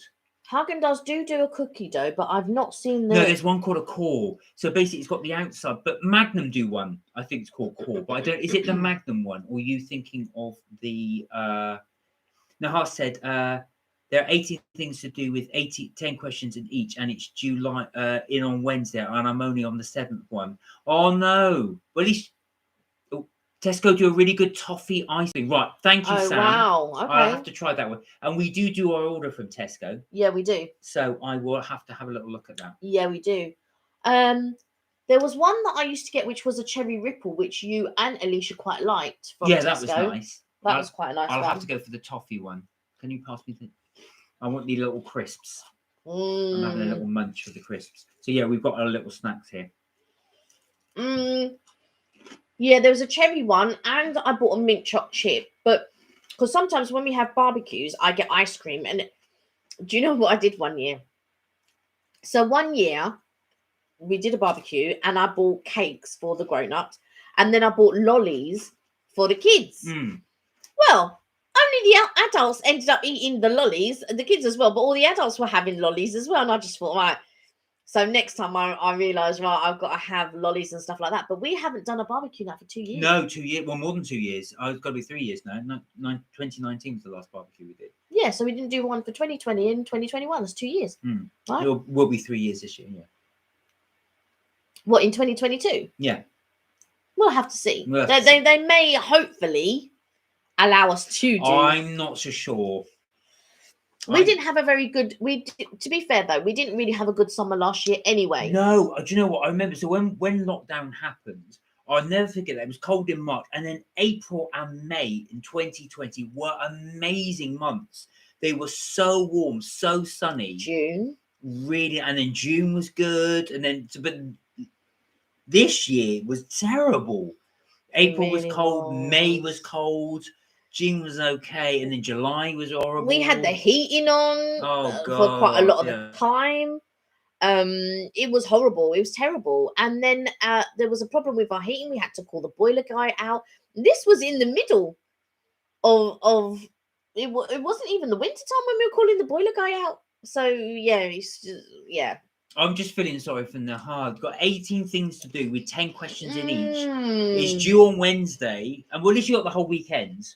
Yeah, but do you want to spend your whole weekend doing homework? Nobody wants to spend the whole weekend doing homework. No one wants to spend the whole weekend doing homework, but that is really difficult. And thank you, Sam. I will try. We will order that Tesco one. Tanika Tan. Hello. Hello. Welcome. She said, hi, I love your restaurant reviews. I am thinking of going to the Ivy Asia for Valentine's Day. Do you think it's worth the price? Right. Okay. Right. So thank you for joining us, Thank Tanika you. Tan. Oh, and Sam said, I love the butterscotch beer from Harry Potter, obviously. Sam, I love that too. Really amazing. Check out the platform 9 3/4 ones we did as well. I actually bought loads of caskets from. Anyway, Tanika Tan. Tanika. I really enjoyed the food. However, I did feel that the price was a little bit expensive. It was a bit pricey. For the portion size that you get. However, the food is delicious. It's really, really good. But for your portion sizes, I've got to be honest, it is a bit expensive. So for Valentine's Day, I can only imagine it's going to be very expensive. Well, I would say, Tanika, if it's for Valentine's Day, the ambience and the actual plate is really good. I don't know if you saw our video. I'll tell you something funny in a second about that, actually. But for the actual ambience, is a really, really nice setting for a Valentine's Day meal. I've got to say, they light up the floor, so as you can see, the floor is all green with lights coming through. And also as well, when they bring out the food, it's very much about the theatre of it. So you'll have, if you order the sushi platter, which they've got in a clam, it comes out in a giant clam. And they've got dry ice underneath. You see all this smoke coming through. They've got some of the dishes they serve, actually. There's one that's actually a brass monkey holding up a tray. And they've put the food on the tray. So it looks like it's holding up like that. So it's a lot for the theatre. Yeah. I'd also say as well, the waiting staff are really good. So good. Really, really good. They're really attentive to you. They're very bubbly. They're very friendly. They make sure you're okay. And they, how they approach you. Yeah. I've got to say, I really enjoyed it. And I do recommend at least going there once. I would highly recommend going there once. The decor is amazing. The staff, again, equally amazing. The only thing for me, and I suppose mainly I'm looking at it not from Mark's point of view, but maybe from Mark's appetite. With regards to the portion sizes, that's all. For me, it was okay because my portion size isn't the same as Mark's. Mark's got quite a big appetite, but you have to go. Tanika said, thanks so much. Yeah, the ambience is what's drawing it to me watching your video, but bear in mind that the portions are small, so we may have to get a meal deal on the way home. Yeah. To be honest with you, it's not terrible like that, but they are quite small. So you're paying for the ambience. If you're lucky, you can get where we were as well. We had a really good view looking over sort of St. Paul's Way, so that was quite good. But they are quite hard to get, those ones as well. The other thing I would say is, if you're going to book, do book way in advance. When I booked for us, it wasn't actually a special occasion. We just wanted to go to do a restaurant review. But what we ended up doing, I was looking through and I thought, there's nothing next week, nothing the week after, nothing the week after that, nothing the week after that. And then I think I had to book about 2 or 3 weeks in advance. Yeah. And that's a non-special event. Now, I can imagine for Valentine's Day, that will get booked up very, very quick. So you might want to think about booking that kind of in the new year or quite soonish, just purely because that's going to get booked up really, really quickly. And I'm just going to give you a little bit of a tip on the way that I book. So basically, Mark and I always have this discussion, what time do you want to go? Yeah. And Mark inevitably chooses a later time than what I would choose. Because I want to lie in. Because he wants a lie-in and stuff like that. And that's very reasonable. However, I always choose the earliest slot. Now, I'm not talking about for Valentine's Day, because you're probably thinking about in the evening, but this is just in general. This is just a general tip. If you go the first sort of like booking, they're going to take you to a nice seat. You're going to get a nice view. The waiting staff are normally in a better mood because, you know, you're at the beginning of the day. They haven't had the dredge of the day yet. And, you know, it'll be quite nice. And plus, the restaurant is normally quite quiet at that time. But when you go sort of like later on, so while we were there, it began to get busy and it began to get quite noisy, didn't it, while we were there? I'm just looking at when Valentine's Day is this year, just purely because that will affect the day. Yeah, carry on. So my tip, when you're booking any restaurant, if you're going for a lunch or for a brunch or whatever, is to go at the earliest time that they have. So when we went to the only time that it didn't work in our favor was when we went to Inamo, because they kept us waiting for 20 minutes. And then when we were finally seated, and you only get 90 minutes at Inamo, and they still expected the table back in 90 minutes. So they didn't offset that 20 minutes. So that 20 minutes came off of our 90 minutes, and it wasn't even our fault. So Tanika said, thanks again for your help. Would you have any other Valentine's Day recommendations? Ooh. Now, just to let you guys know, those who don't know, Valentine's Day falls on a Monday next year. So it will not be over the weekend. So I don't know if you were thinking of doing a weekend thing or actually going on the Monday. Normally Monday's quiet, but this time it won't be. Right. Another tip that I would recommend is if you want to try an expensive restaurant. So there is another restaurant that I can recommend, Houton at the Shard, right? Now, under normal circumstances, and this will also go according to your budget, right? So I don't know what everyone's budget is.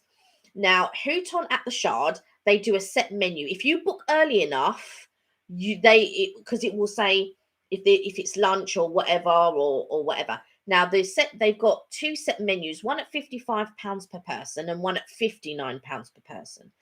When I went with my mum, we did the £55 per person. Then when I went with Evelyn, we did the £59 per person. And the food there for me, amazing, was really, really good. For me, food-wise, it's better at Houton. I really enjoyed that food. I enjoyed the rice, that they had tenderloin beef, and in the £59 one, they also had Peking duck. They had fried rice. They had spicy prawns with all these breadcrumbs in. It was delicious. It was delicious. And the views, like I said, if you manage to get the earliest booking, or if you are going during the week is always the best. So if you get the earliest booking, that's good. But if you can't get the earliest booking, which is fine, wait till lunchtime is done, because lunchtime is going to be super busy. Now, bear in mind, this is a Monday, Valentine's Day, so it's a working day. Right. So that's what I'm saying. If you've got the day off, this is what I'm saying. Right. So if you've got the day off, and now's the time to plan, because you're very early. So it sounds like you're organized just like me. What I would do is book after lunchtime.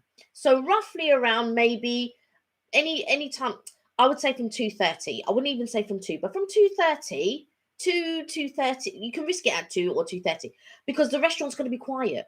Everybody would have gone for lunch, had lunch and everything else, and then 2:30, and you're still within having the set menu. Yeah. So yeah, and it'll be quiet and you can enjoy, and again the ambience there is really nice. And we were very lucky because although they normally give you 2 hours or 2.5 hours, but if you go at certain times, they don't rush you. So like me and my mum, we were there for like 3 hours or 3.5 hours or something like that, just like sitting down, chit-chatting, taking pictures. I was doing a TikTok and I was videoing for you guys and all of that type of stuff. So again, choose your times. If you're going as well, if you're going at the weekend and you choose a lunchtime, it's going to be super busy. And normally on a Saturday, because everyone's off, pretty much the whole day is going to be busy. So pick the earliest time if you're going on a weekend. And if you're going in the weekend, you want a later time, go roughly around after. If you can't get the earliest slot, go after lunch. There you go. Very good views, like I said, as Kelly said, from the Shard as well. Just obviously bear in mind, like I said before, Valentine's Day is on a Monday. I want to try Aqua Shard. So one day when I go try Aqua Shard, I would definitely do a video for you guys because Aqua Shard also looks amazing. We did Sky Garden, so I do have a video. We do have a video up of Sky Garden. But we didn't do the restaurant. We didn't do the restaurant, but one day we will go and do the restaurant. But yeah. Tanika says, "Oh, sounds lovely. I saw your video there with your mum. I will keep this as another option. Thanks." And yes, I love to plan. Yeah. Do you know what you have to? I think in order to get things done, I'm a great planner. I'm a great organizer, and things like that. So when it's time to organize something or when it's time to get something done, it's my strength. And I think now is probably a good time to look for February. Tanika says, "Oh, one last question. Sorry. Oh, no problem at all. Ask as many as you want. So the thing with the live, we just let you guys ask us what you want, and we will answer it. So this anymore, we can happily answer. We can go for ages talking about restaurant reviews. So one last question. Sorry to ask so much, but absolutely no problem at all. But at Inamo, did the food taste fresh? A lot of you say the food tasted reheated, so this put me off slightly. Okay, so for us, first of all, they had a hygiene rating of 5, and I really rate any place that has a hygiene rating. Kelly will always look for the hygiene rating first. Yeah. And the cold things that we had were fresh. Yeah, absolutely. Right. I had a little bit of thing with some of the heated food. Like for me, I ordered the chicken and I didn't really enjoy it. I felt like it was a little bit bland, not bland, but it was just a bit tasteless. And there was something else that I had that was cooked and I can't remember what it was. And again, I just felt I did enjoy the pork. It was a little bit dry. And there was something else that I really enjoyed. I really loved the chips, the 5-spice chips. Yeah, so I was going to say actually. So for me, obviously I'm pescatarian, so I don't eat the meat as well. Kelly's remark was she had both the meat and the pescatarian one, so anything with the fish and anything with the vegetables. And you said you thought the pescatarian was way better than the actual meat dishes. So I've got to say, the cauliflower dish is amazing. Amazing. That is the best thing there. If you do get a chance, I forget what it's called, but it's I think it's deep fried cauliflower. It's so good. The aubergine. The was aubergine amazing. Yeah, the aubergine. So all the vegetable dishes are fantastic and very fresh tasting. All the sushi dishes were very fresh tasting. From memory, and I think this is what you were saying. Every time Kelly ordered a chicken dish, I say, "How was it?" And she'd go, "It's all right." So it's very meh. So I think just from, I wouldn't say it's a rule of thumb, but what we noticed was that the chicken dishes, from what Kelly was saying, weren't the best. But the best dishes are, so basically all the vegetarian dishes are very fresh. And the fish dishes I found were very fresh. Yeah. The other thing they did, they called it was like lobster? Octopus balls. Do you remember? Yeah. Deep fried balls made of octopus. And they were really good. Yeah. really nice. Yeah. I think for me, I would definitely go to Inamo again because it's unlimited. Yeah. For 90 minutes, and I think for you that's especially good. But I think this time I would probably I would try some of the meat dishes again just to check, because sometimes you can go and it's not brilliant, and I always do think it's to do with the chef. I've said this before to you. And I think also as well, so it's quite weird how it works. So in the video, that's what we would do. So we'd order the things on the little tablet and they would come through, but it's quite fast. The good thing is, I'd say for the price, so bear in mind, you get unlimited food and unlimited drink on top of it. So for that, it's a really, really good value. Yeah. I thought as well, like I said, the staff as well are really quick. So once you put your order in, within minutes it's coming through the door. So you're not having, what I liked about that as well, we've been to buffets before where you've got to summon the waiter. And it's annoying because you've got limited time. You're sat there waiting. You've eaten your bit. You just want to order more food. And you're waiting for some waiters to get their attention. Yeah. This cuts out all of that. You're just dosh on your tablet, bosh, bosh, bosh, bosh, bosh, and it all comes through. So there's no having to summon. You will have to summon the waiter for the drinks. Yeah. But not for the food. My only other stipulation, I felt hurried at the end. Yeah, so yeah, if they, let's say you're going from, I don't know, from 12 till 1 or 1:30, whatever the time is, and your time ends at 1, they are pushing you out the door from 3 minutes to. Yeah. Because that's happened to me many times. So it's good to know they are fast. Yeah, I was going to say, if you're going there and you're hungry, and you want to go there when you're hungry because there's so much there to order. It does, because it cuts through all of that and the food does come quite quickly. And I do think that I don't know if you're an Instagram person, but I do feel an element of it is more for it to be more Instagrammable, because it's interactive. It's one of those ones you can play a game on the table, but you got 90 minutes. There's no time to play no games, because by the time you want to play a game, they're already bringing out the dishes. And one of my clickers didn't work. So Mark's clicker worked and mine didn't. They replaced it though. Yeah, by the time they brought a new one though, it was too late because the food was coming out. So we didn't get time to play. Well, you wouldn't, to be honest, you wouldn't have time to play anyway. As soon as you put the order in, I thought, let's have a little game. And then I was looking on it. About 5 minutes later, your food is coming through. So it's very, very quick. Not sure about Valentine's Day, but no, I wouldn't go there for Valentine's. It's not a Valentine's place. I think your best bet would be Houtons. It will be St. Paul's, Ivy Asia in St. Paul's, and Houton at the Shard. Those would be my recommendations if you were planning a Valentine's, because the views are amazing. And even if you decided to go to dinner first, or to a late lunch, it's free to go to Sky Garden. As long as you book in advance, you can go to the Sky Garden and enjoy it. The views are amazing, and they have a DJ. You have to plan your events, but I'm sure they're going to have something happening lovely on Valentine's. And if you hit that right moment where you get your sunset and it's going to be beautiful.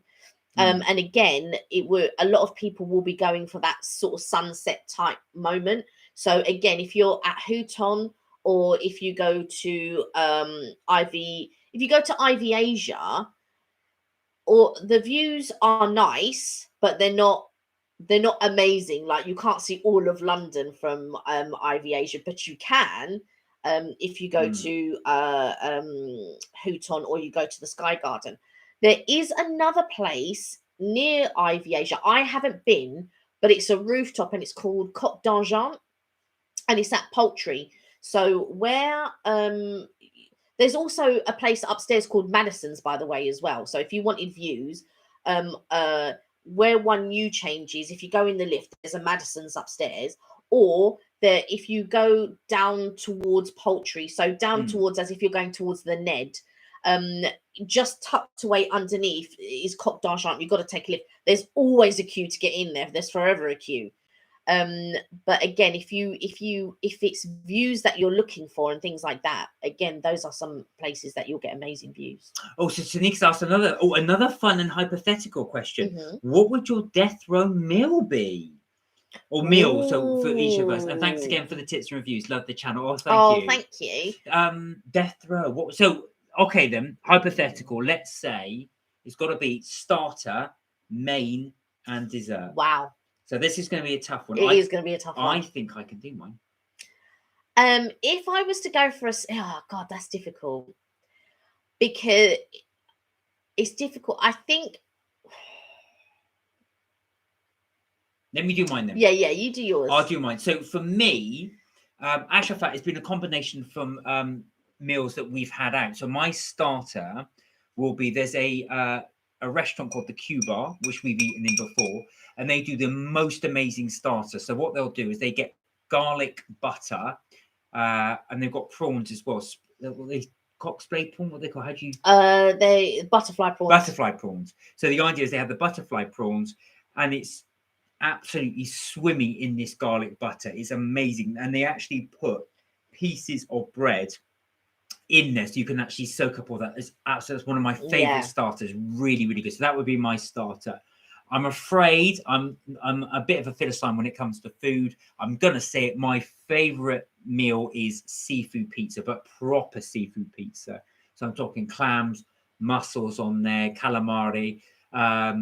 That's my favorite. So I would have that, probably maybe with some sort of chips and side salad as well. But I love that. Very few places do it. And if they do seafood, they always put canned tuna, which I can't stand on it.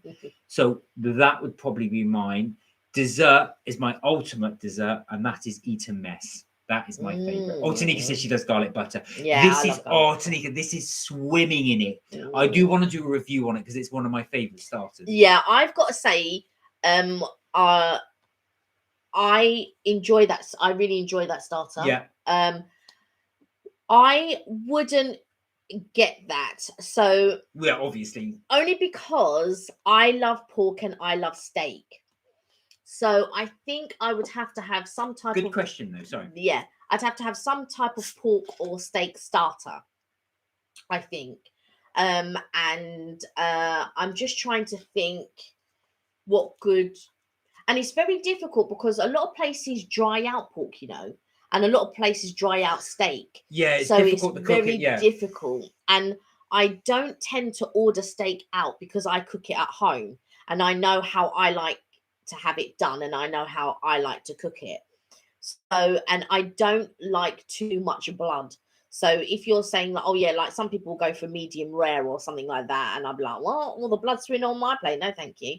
And I like medium well, so I only like it slightly pink. But yeah, I like it so that it's not chewy. So it's very difficult. Maybe it would be a combination of a main, like a roast or something, where you get a couple of slices of roast pork and a couple of slices of roast beef with your Yorkshire pudding and your mashed potatoes and your honey roasted veg, and yeah. She's salivating while she's talking about it. And I think, God, as a starter, it would be very, very difficult for me to choose. Maybe if I was going to go for a roast that had like different slices of meat on it, maybe then I would go for your butterfly prawns. Oh, you see? So, yeah. I wouldn't have that, and now you're going with it. No, only if I could have a combination starter kind of combination main. And I think for dessert, it would be one of two things. It would be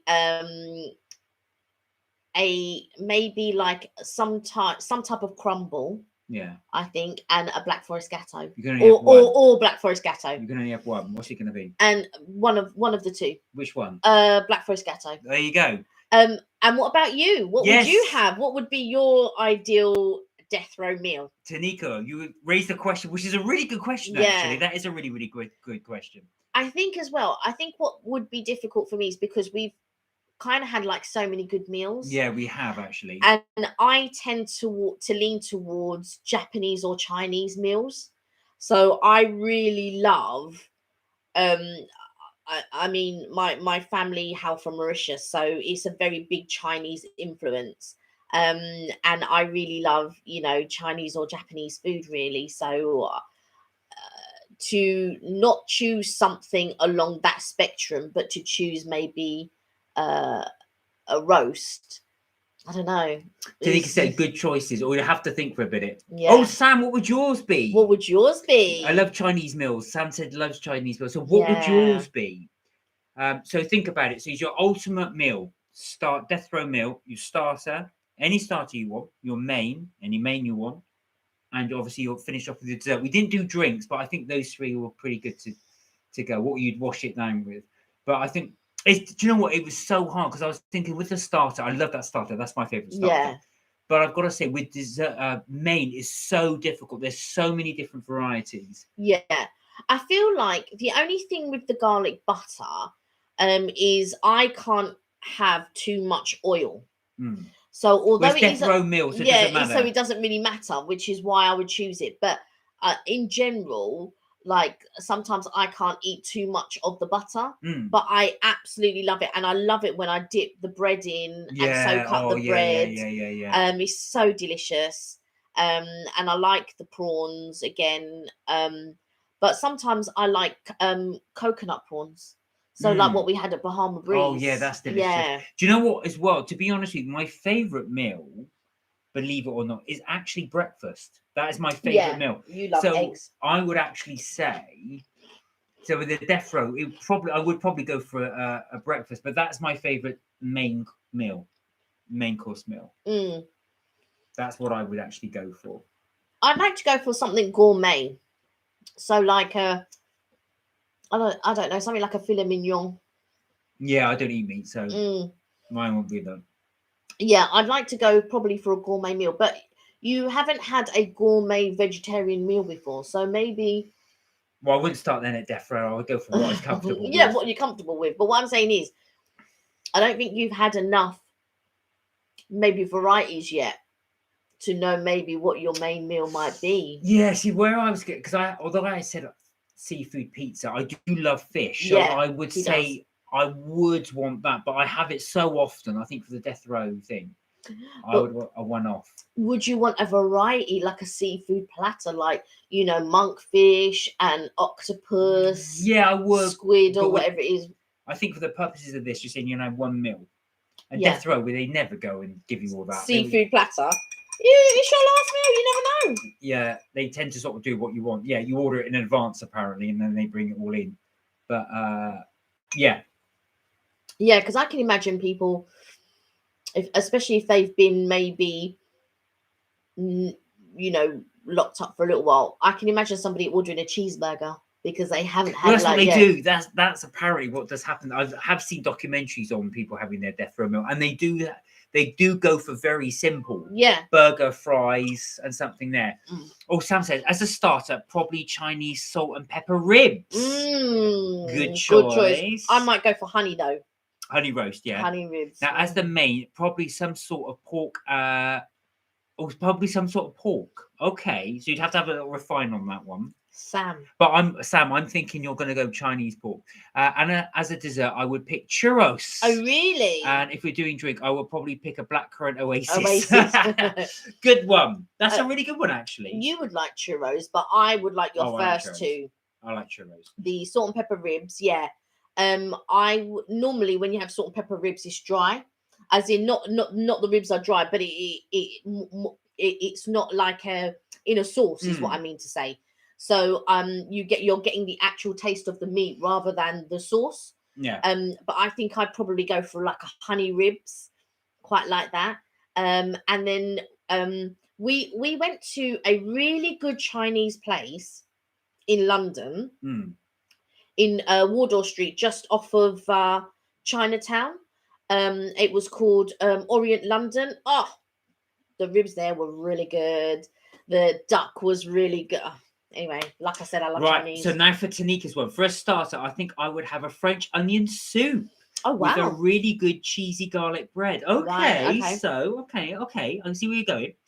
Main would be Greek tapas. I love small plates, so a Greek salad, grilled chicken, hummus, garlic rice.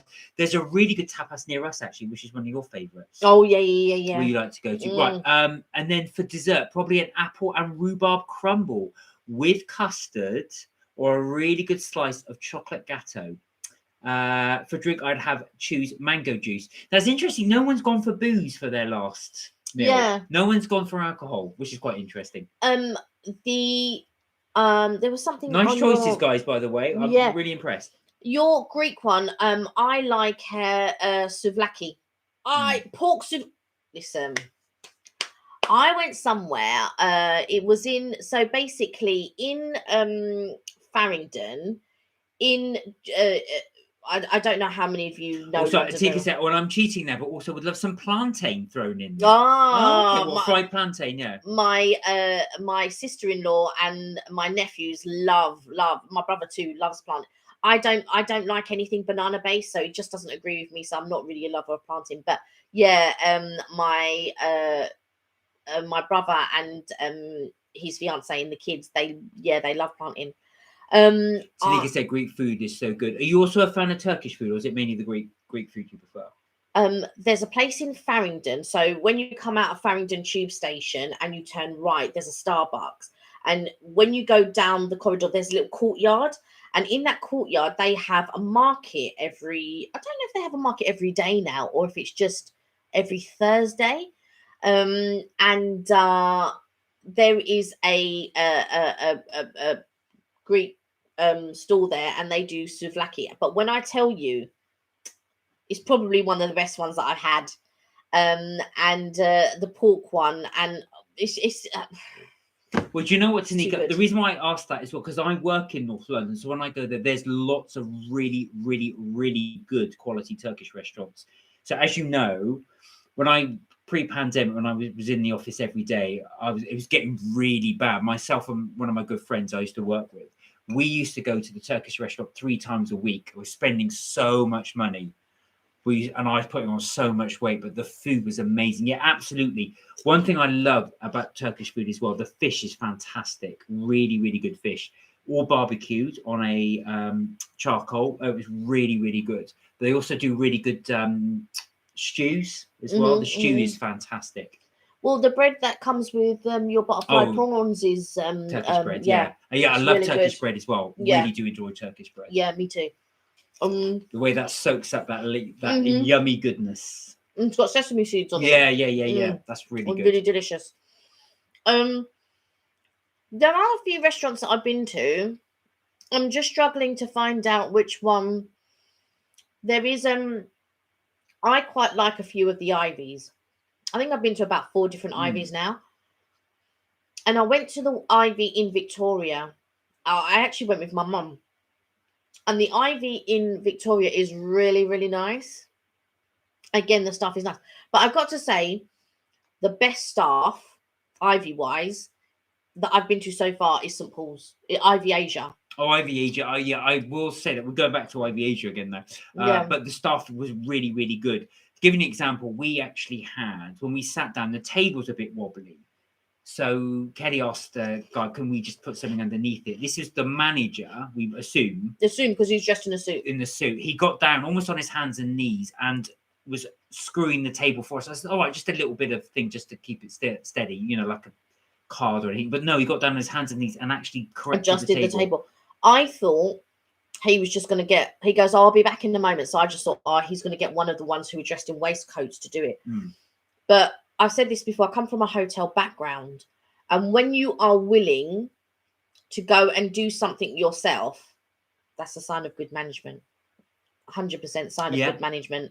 You're going to go, you're not going to get one of your staff to do it or whatever. And he's wearing nice trousers. Well, I say nice trousers. Obviously, it's his uniform that he's wearing. He's wearing the suit. And he's getting down on his knees with his suit on to adjust our I table. was really impressed because I was, and I felt bad because I wasn't expecting him to do that. I thought he would just give us a piece of card and I'd just shove it under the table. Yeah, or a to correct it, or a napkin. napkin or something. We could just shove under the table, whatever. But nope, he got down on his hands and knees. Yeah, and started to screw it. I'll be back in a moment. Yeah. Came back, got down on his hands and knees, and adjusted the table. But Amazing. they are really attentive at the Ivy Asia. So if you do go for decide to go there, you will get really good quality service. Well, we did anyway when we were there. Yeah, and I had really nice service at Hutong as well. When both me and my friend, and when me and my mum went, and again when me and my mum went, she was, again, the lady that was serving us was I don't know if she was a manager, but again she was dressed in a suit where the others were dressed in waistcoats, and I saw that she was giving them instructions, but she was so happy and she was so lovely. We didn't go, did we? I can't remember. Yeah, that must have been an early. Yeah, we did go to an early one. We were there till like 3 or something like that. But she was very, very nice, very attentive. And it's nice when you're going somewhere and you see happy staff. I really like that. And I just think when you're doing your role, you should, even if you're having. Sam's got to go. So bye, Sam. Thank you for joining us. Take care. And I think even if you are having a bad day, your bad day should not translate to your customers, your clients, the people who are there, who are coming to have their own experience or whatever. You should be able to compartmentalize. And so when you're there, you're nice, you're smiley, you're this, you're that, and blah blah blah. But it was so nice. She could have been having a bad day and I wouldn't have even known. And she was so lovely. And again, the wait staff that we had at the Ivy Asia, again, very nice. There hasn't been an Ivy yet that I've been to where I've received bad service. No, well, I've only been to that one, but it was really, really good. I've been to a few. They've all been nice. Oh, Tanika says, so are there any cookbooks you would recommend? Is there a dish that you haven't tried but want to? Do you know, that's a very good question. I've done a few of the novelty ones on my previous videos on all the film cookbooks. So there's the Back to the Future cookbook, the Star Wars cookbook. What other ones have I done? Friends cookbook. And the Supernatural cookbook. Supernatural, I was about to say, yeah. And I will be doing one from The Walking Dead. Richard's Richard! Adventures! Hey! How are you? Greetings on your 40-inch TV. Wow, we're up there. So, Tanika, going back to your question. Oh, by the way, Richard, just before we go on, really loving your calendar, actually. Mark's been watching, I've been watching your calendar ones. Really, really good. And I love the little clues you give each day. So, it's been brilliant. So, recommended cookbooks. For me, personally, Nigella all the way. I bake her cakes all the time. There have been a few dishes that she's done that I do want to try. There's one where she does a spatchcock duck, but I'm a bit afraid to try it. But that's one that I really want to try. And there was one that I've done. I've actually done a dish from Roast Revolution, which was monkfish. I'm just looking at it because my book, the book's just there. So basically, it's from Roast Revolution, and I did a monkfish dish, which you really, really liked. Yeah, that was really, really good. You really liked the marinade on that monkfish. I use monkfish tail, by the way. So those are the books I would recommend. The specific one from Nigella that I would recommend is Domestic Goddess. I'm just looking, but it's upstairs because I like to look at cookbooks. I like to look at recipes. So At My Table is one, and Domestic Goddess is the other. I just bought 2 Gordon Ramsay books, actually. I think, again, they might be upstairs. I might have one there. And his recipes are looking really good that I really want to try. Let me just have a look and see if I've got it there, and then I'll be back. But I think Richard said something. Yeah, so Richard said, tomorrow's vlog is Northern Lights, but in London. Right, wow. Okay. So when are you saying North London Lights, or is it Northern Lights? And is it your local area? Are you going into town? I'll be looking forward to seeing that, Richard. Tan said, oh, thanks. I love cookbooks, so I'll check those out. So, Tanika, is there any ones that you would recommend? Because I know Kelly loves them too as well, but these are Kelly's recommendations. Okay, so actually I had them just by the sofa. So there are a few dishes in here, but I haven't looked at all of them yet. But I got 2 from Gordon Ramsay, but the other one is upstairs. I like to get books when they're sort of like on sale. So I think this one was £10. So I got this one. And then this one is the At My Table. I haven't put any, normally I put like little bookmarks in there, but I'll have a look at that one in a second. But this one, as you can see, I've got little bookmarks in there of actual cakes, because I really like to bake cakes. I'm not really a lover of cooking. I don't get as much enjoyment out of cooking as I do out of baking, but this cake I make quite often. So if I just show you. So this cake I make quite often, which is the cherry almond. It's the cherry almond cake right there. And it is a family favourite. My mum and my cousin and my aunt really enjoy it when I make it. You like it as well. Yeah, it is a really good cake. Richard said he's got his great grand's cookbook. Oh wow! Oh wow! Is it a personal collection of her favourite recipes, or is it actually one that she purchased and that's one that she would regularly use? That's really interesting, though. It's lovely to have that sort of family thing passed down from generations as well. I would have loved to have learned a few dishes from my granddad before he passed away. He made the best samosas going, and he also made really lovely gâteau brésil, which is like a aubergine fritters from Mauritius. They were lovely. This is another one that I really I enjoy making, which is cupcakes. And I like making these because these take 25 minutes. And these are cherry cupcakes, but it uses jam, but you can make any sort of like cupcakes. So like sometimes I make apricot ones, sometimes I do orange ones, like orange marmalade I'll use in there, or apricot jam I'll use in there, and then I put little apricots on top, or like little orange segments on top. So again, that's a really good one. And at last Christmas, I made a whole bunch of cupcakes. Like I did pineapple and coconut. I did chocolate cherry. I did lemon drizzle, and I did something else. I can't remember the fourth one that I did. But I just boxed them up in boxes, and then I did doorstep visits, and I just dropped them off to my family members. So Tanika said, I don't actually have too many. I normally read my family and take a photograph, but I'm starting to collect them now. I bought one called Mob Kitchen recently, and the French onion mac and cheese. I love mac and cheese recipes to mine. We'll have to check that. So Mob Kitchen, thank you. We'll have to check that one out. Excuse me. Richard said, I have a family secret recipes. Oh, wow. I know recipes to Isle of Wight mince pie. What's Isle of Wight mince pie? Never heard of it. I recipe that's BC Egyptian bread made without yeast. Do you know what? Actual fact, there are recipes. I was watching a documentary actually on ye olde medieval bread. So before the Romans came, the British used they obviously the Britons at the time. The Celts would do the same. They would ferment the actual bread for days or hours and hours and hours and hours because they didn't use yeast. That's amazing, though. You've got those recipes there, all those families. But I'm intrigued, Richard. What is Isle of Wight mince pies? Yeah, what makes it different from normal mince pies? I'm assuming there's a specific ingredient that makes it different to normal mince pies.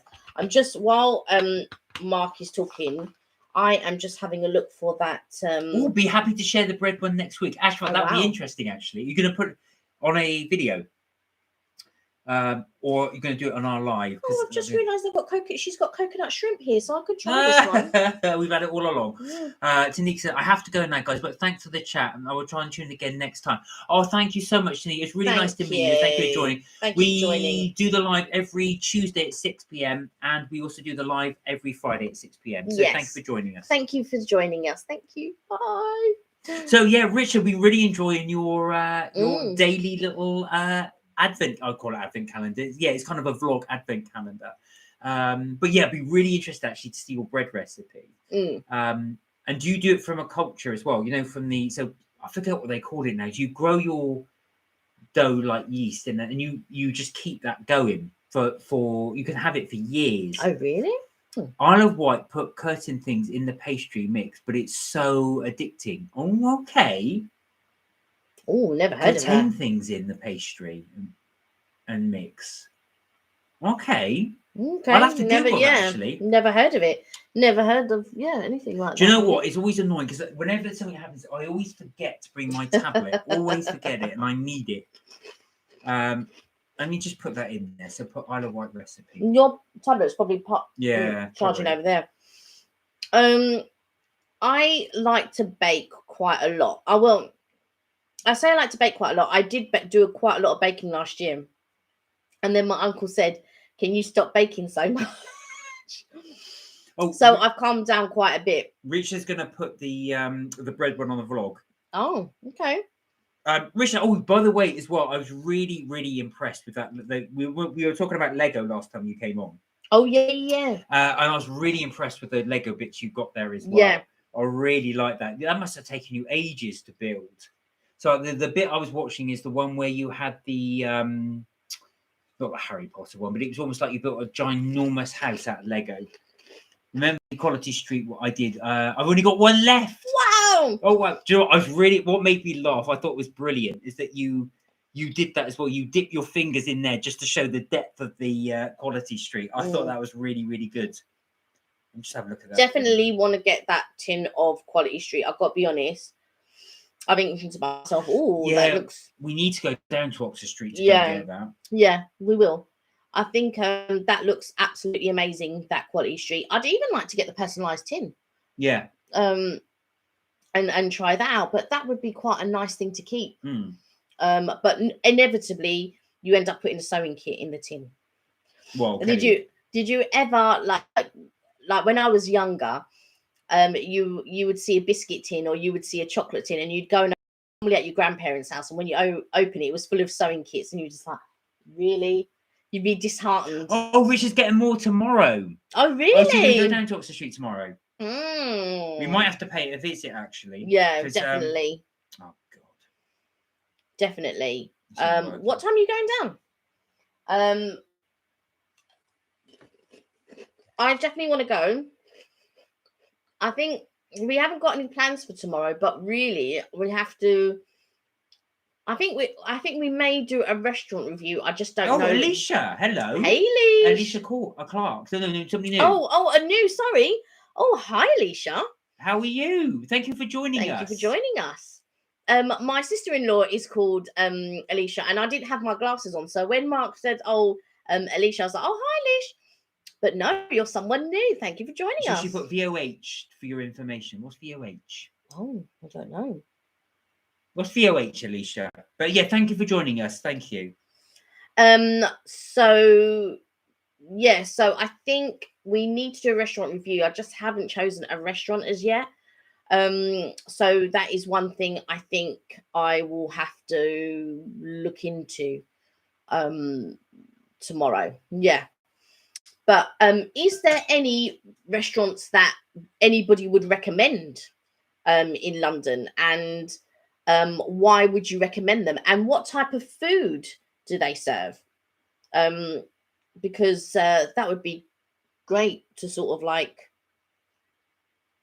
So Richard's put, if you've got Disney Plus, watch The Earth by Will Smith, because it's an interesting. No, we haven't got it actually.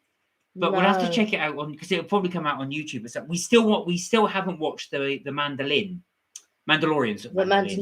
Mandalorian. I don't know if you've seen that yet, Richard. The Earth by Will Smith, as in Will Smith, as in Fresh Prince of Bel-Air. Will Yeah. Smith.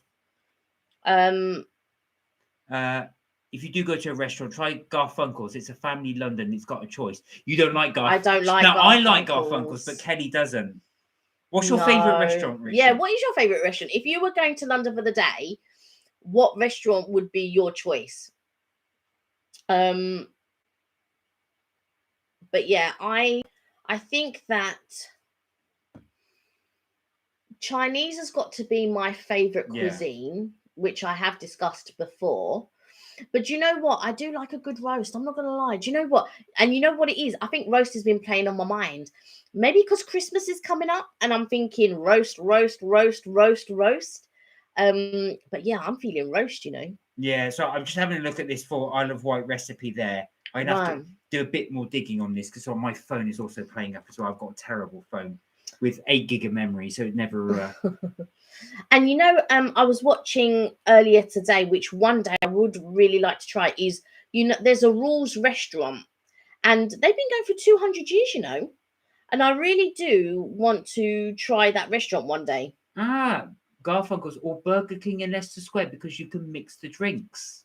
I didn't know you could do that, actually. No, I didn't know you could do that, actually. Yeah, there's a Rules restaurant that I do really want to try. And then there is next door to the Rules is the Canadian restaurant, the Maple Leaf, and they do poutine there, and the prices are really reasonable. It's like £5 or something for the poutine dishes. So the prices there are really reasonable. So I definitely would like to try the Maple Leaf. And we keep saying to Minnie that we're going to try this this Maple Leaf, but I've really got to try it at some point. I just don't know when. But there are quite a few places that I would like to try, actually. Is there any specific dishes that you would like to try? Where? In London.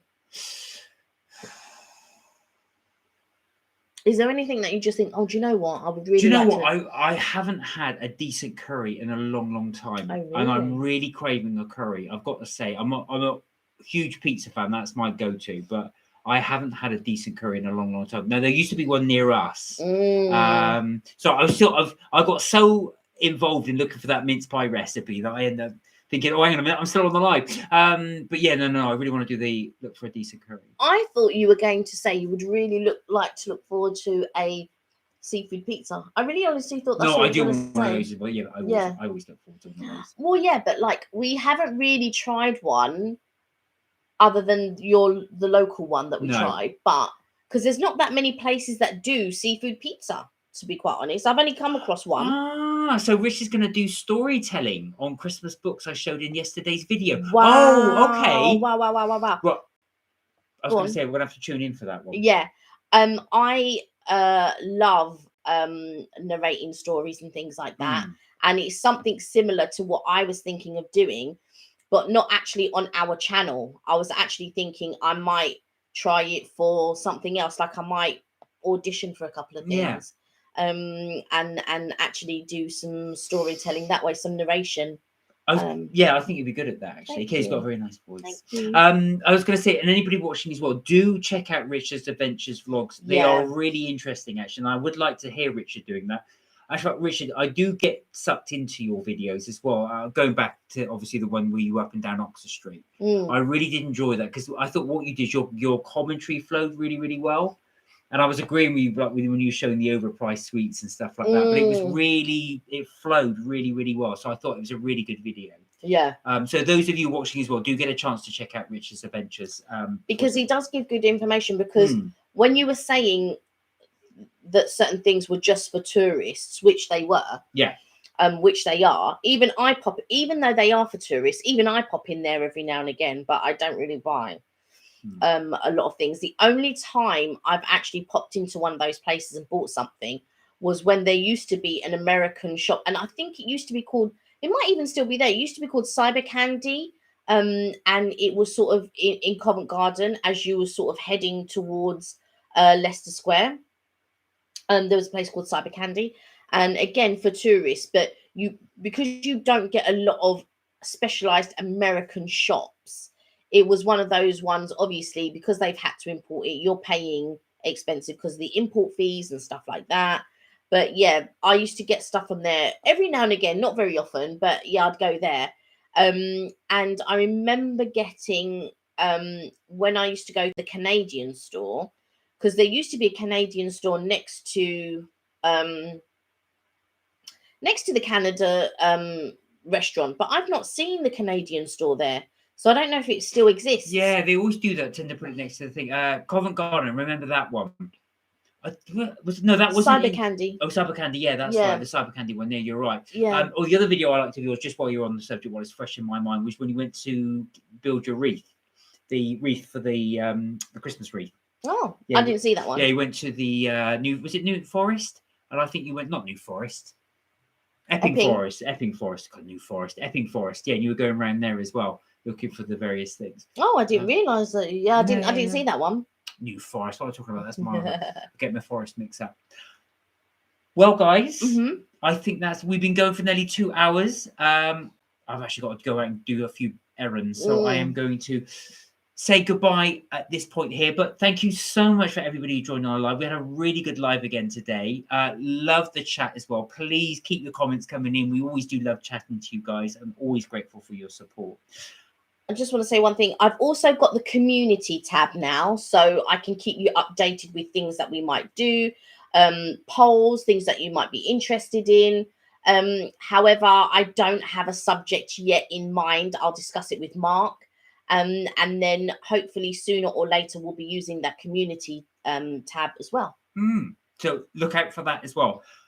But in the meantime, whatever you're doing this weekend, Richard, you go get those sweets before they go, that quality street. Whatever you do with your time, as always, look after yourself, take care, and please remember, you're never too old to have fun. Until our next live, which will be on Tuesday, 6 p.m. UK time, and we will try and get there for 6 p.m. UK time. As I know, we always say that, we always end up being about 15-20 minutes late. So thank you for all you guys for joining us. And thank you for your patience. Yeah, thank you so much as well. But we will see you in the next live. Have a fantastic weekend, everybody. Yes, take care, enjoy. and I'll catch you next time. Bye for now.